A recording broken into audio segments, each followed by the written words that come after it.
it's important to the relationship you have with the feelings you have to understand that all of those feelings are there for survival reasons. And your body and your mind is not against you. It's very, very much on your side. The problem is we live in a world now where your body is misaligned with the world we live in. So in the context of sugar, right?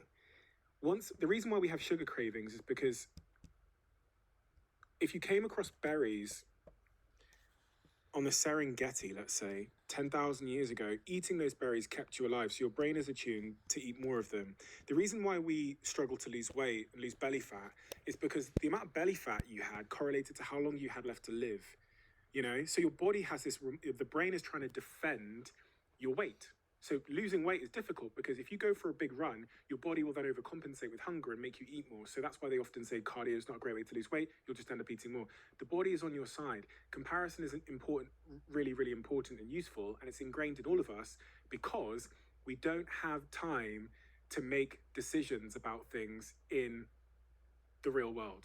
So our brain is using shortcuts. And comparison is a wonderful shortcut to understand what something means, the value of something, and it's hardwired into you to help you to survive, as is your loving of sugar, your need for status.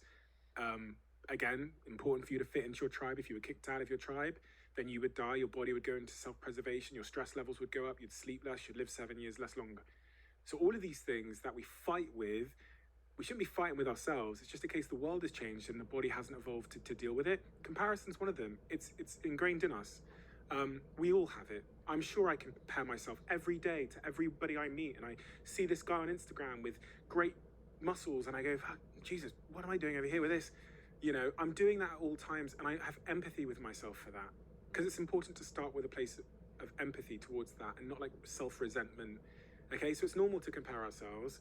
It's not normal to live in a world where we see 7,000 people a day on a glass screen and the brain can't compute that information. It's not meant to. It's not normal to have a fridge. The brain wasn't designed in a world with fridges. Do I compare myself? Yes. How I interpret the comparison is the key part.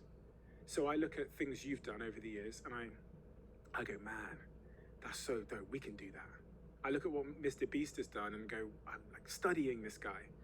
And I'm learning, and I'm going, man, this guy's the gold standard. And I'm learning from him, and I write about him a little bit in one of the laws in the book about the first 5 seconds. And I look at Rogan, and I go, man, this guy just sits there and does no preparation, and then just like talks about like an anthill with like this super smart person, or he'll get his mate on from the comedy club. That is insane how he does that. So I hope that my comparison results in inspiration and not like jealousy or resentment or any of those negative, self-destructive, unproductive feelings. And I think that can be a practice. I think you can realize that life really isn't like a zero-sum game, and that like everyone can win. And that from them winning, they can teach you something if you're there to listen. Most people